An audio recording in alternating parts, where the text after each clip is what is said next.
बिस्मिल्लाहिर्रहमानिर्रहीम। अस्सलामु अलैकुम टू ऑल स्टूडेंट, आज हम लोगों ने 9th क्लास की जो केमिस्ट्री है उसका चैप्टर नंबर 7 और चैप्टर नंबर 8 के जो अहम शॉर्ट और कंस्ट्रक्टेड क्वेश्चन है उनको देखना है कि इसमें क्या क्या शॉर्ट और कंस्ट्रक्टेड जो है अहम है। ठीक है, याद रखिए इस बार ज़्यादातर पेपर शॉर्ट और कंस्ट्रक्टेड में से देखने को आ रहा है, तो इस वजह से आप भी ज़रा शॉर्ट और कंस्ट्रक्टेड पे ज़्यादा तवज्जो करिए।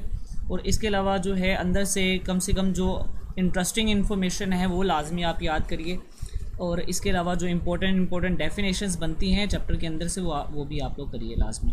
तो ये फिर ही हमारा जो पेपर है वो किसी हद तक जो है वो अच्छा हो सकता है, बेहतर हो सकता है। बहरहाल अभी 7 चैप्टर का जो शॉर्ट है, चैप्टर नंबर 7 के शॉर्ट और कंस्ट्रक्टेड उनको देखते हैं। सबसे पहला शॉर्ट है कि आपने बताना है ये जो आपको कंपाउंड दिए हैं कि इनमें से कौन जो है एसिड के तौर पे काम करता है। तो लिहाजा HF जो है याद रखिएगा, आर्हीनियस एसिड वो होता है substance that produce H+ ion. याद रखिएगा कि कहने से मुराद है कि वो चीज़ एसिड होती है जो कि H+ आयन दे। तो यहाँ पर HF जो है ये भी एक एसिड है, H2SO4 भी एसिड है, H2S भी एसिड है, NH3 एक बेस है। ठीक है, तो ये आर्हीनियस एसिड नहीं है। H2O भी जो है ये आर्हीनियस एसिड नहीं है क्योंकि ये न्यूट्रल स्पीशी है, ये एसिड के तौर पे और बेस के तौर पे भी काम करती है। ठीक है, अब हम चलते हैं अपने नेक्स्ट क्वेश्चन की तरफ कि हमारा जो नेक्स्ट क्वेश्चन है वो क्या है।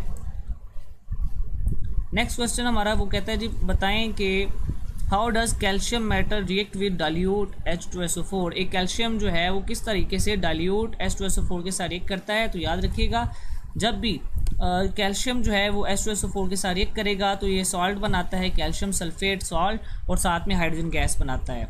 तो अभी हम नेक्स्ट क्वेश्चन पे चलते हैं। Which salt is formed when HCl react with barium carbonate. वो कहता है जी अच्छा बताएं कि कौन सा सॉल्ट है बनेगा जब HCl रिएक्ट करता है बेरियम कार्बोनेट के साथ। तो याद रखिएगा कि जब भी जो हाइड्रोक्लोरिक एसिड है ये रिएक्ट करेगा बेरियम कार्बोनेट के साथ, वो कहता है कि यहाँ पे बनेगा बेरियम क्लोराइड सॉल्ट। ठीक है, तो इसने यहाँ पे आप देख सकते हैं कि इसने सॉल्ट का नाम भी दे दिया है हमें। बेरियम क्लोराइड जो है ये वाला सॉल्ट बनता है, इसका नाम है। ठीक है ना, ये बेरियम क्लोराइड जो है ये चीज़ का नाम है, तो ये बनता है, ये वाला सॉल्ट बनता है। तो मेन आंसर ये है बेरियम क्लोराइड।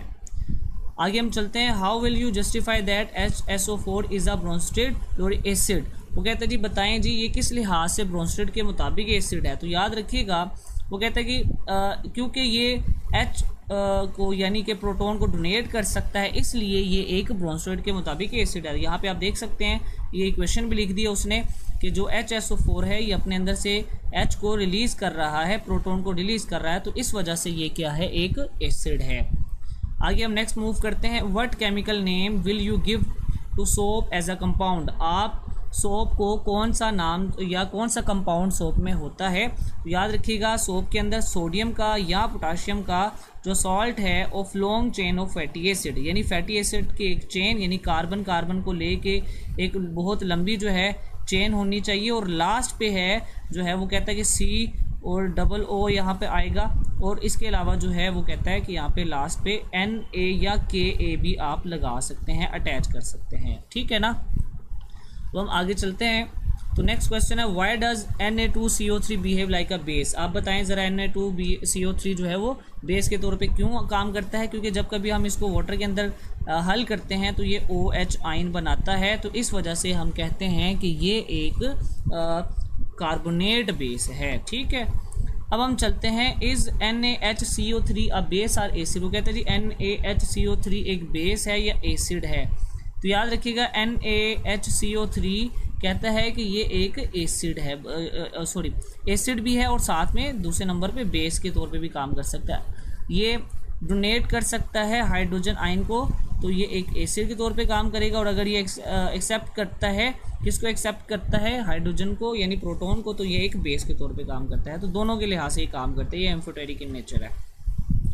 फिर हमारा सवाल है कि आपने डिफ्रेंशिएट करना है स्ट्रॉन्ग एसिड और एक कंसनट्रेटेड एसिड के दरमियान। याद रखिएगा स्ट्रॉन्ग एसिड वो होता है जो कम्प्लीटली आयोनाइज हो जाता है, कंसनट्रेटेड एसिड वो होता है जिसमें लार्ज अमाउंट होती है एसिड की।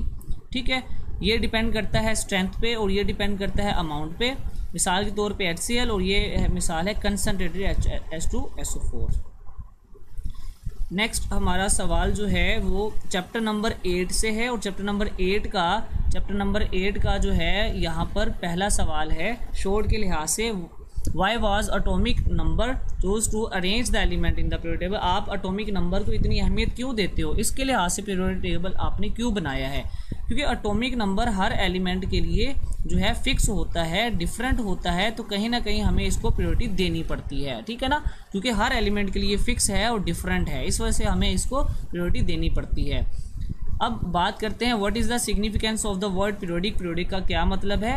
पीरियोडिक का मतलब है केमिकल या फिजिकल प्रॉपर्टीज़ का अपने आप को दोहराना, रिपीट करना, ठीक है ना, रेगुलर इंटरवल्स के बाद, ख़ास वक्फे के बाद, ठीक है ना, इसे हम पीरियोडिक का नाम देते हैं। अगला सवाल है why does the size of period increase as we move down the periodic table. वो कहता है जी आप बताएं कि size of a period increase, जब हम ऊपर से नीचे की तरफ मूव करते हैं पीरियड का साइज इंक्रीज क्यों करता है? क्योंकि शेल नंबर ऐड हो जाता है और डिस्टेंस जो है वो बढ़ जाता है, कहाँ से? इलेक्ट्रॉन का न्यूक्लियस से फासला बढ़ जाता है। ये दो रीज़न है, शेल ज़्यादा हो जाता है और इलेक्ट्रॉन का फासला भी ज़्यादा हो जाता है न्यूक्लियस से। फोर्थ क्वेश्चन है in a group the element have the same. वो कहते हैं ग्रुप के अंदर जो इलेक्ट्रॉन्स हैं, नंबर ऑफ इलेक्ट्रॉन्स जो हैं वो सेम क्यों होते हैं? तो याद रखिएगा क्योंकि इनमें कहीं ना कहीं केमिकल प्रॉपर्टी सेम होती है, इलेक्ट्रॉनिक कन्फिगरेशन सेम होती है, ठीक है ना, because they belong to the same vertical column, क्योंकि वो एक ही कॉलम के अंदर पड़े हैं, और इनके इलेक्ट्रॉन्स जो हैं आउटरमोस्ट शेल में सेम होते हैं क्योंकि इनकी इलेक्ट्रॉनिक कन्फिगरेशन क्या होती है? सेम होती है। Do you expect calcium to be more reactive than sodium. कहता है जी कैल्शियम ज़्यादा रिएक्टिव होता है सोडियम से। नहीं जी नहीं, ऐसा नहीं है, सोडियम का साइज़ ज़्यादा है, इस वजह से जो सोडियम है ये ज़्यादा रिएक्टिव है कैल्शियम से, ठीक है।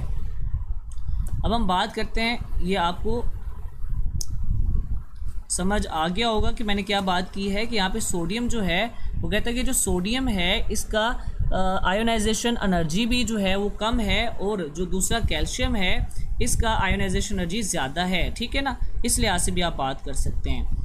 अब हम बात करते हैं which element has the maximum atomic radius and which element has the minimum atomic radius. जो मैक्सिमम रेडियस होता है वो है सोडियम का, और जो मिनिमम रेडियस है वो है आर्गन का थर्ड पीरियड के अंदर, याद रखिएगा थर्ड पीरियड के अंदर, ठीक है। Next, why are the most electronegative element present in the 6th and 7th group.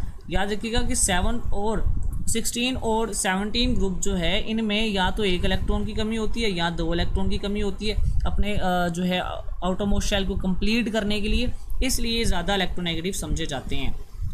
8वां सवाल है the first ionization energy value of magnesium is less than the second one. जो पहली आयनाइजेशन एनर्जी होती है मैग्नीशियम की वो लेस होती है सेकंड वाली से।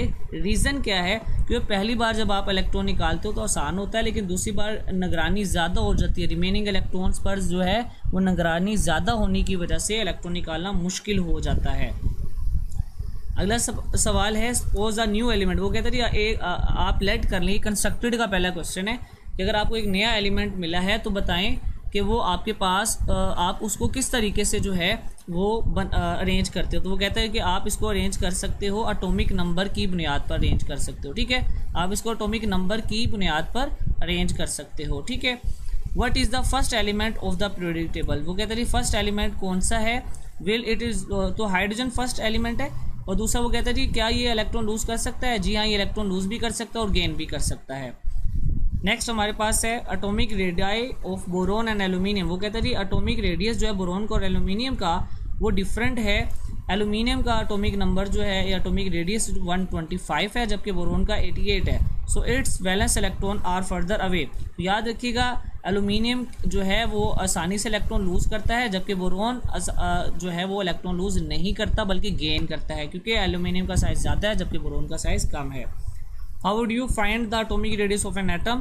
हम एटॉमिक रेडियस को कैसे फाइंड करते हैं? वो कहते हैं एटॉमिक रेडियस को फाइंड करने का जो तरीका है वो बड़ा आसान है कि आपने क्या करना है, कोवलेंट रेडियस मालूम कर रहे हैं तो वो दो एटम्स के दरमियान में जो बॉन्ड होता है, जो डिस्टेंस होता है उसका हाफ कर लें तो कोवलेंट रेडियस बन जाता है, ठीक है। तो आज के लिए काफ़ी है, उम्मीद है कि आप सारे अच्छे से तैयारी कर रहे होंगे। लॉन्ग लाजमी याद करके जाएं, पहले चैप्टर के, दूसरे चैप्टर के, तीसरे चैप्टर के, 7वें के, 8वें के और 10वें के। और इसके अलावा कम से कम जो है वो आप शॉर्ट और कंस्ट्रक्टेड अच्छे से याद करके जो है दोहराएं उनको अच्छे से। और अंदर से कुछ इंपॉर्टेंट चैप्टर्स हैं, जैसे कि चैप्टर 4 है, चैप्टर 4 के अलावा लास्ट पे चैप्टर 11 है, चैप्टर 9 है, और इसके अलावा जो चैप्टर है 6 है, ये वो चैप्टर्स हैं जहाँ से 3 शॉर्ट आपको आ रहे हैं, तो इनको भी आप अच्छे से याद करके जाएँ, इनको अंदर से भी याद अच्छे से करके जाएँ। बहुत शुक्रिया।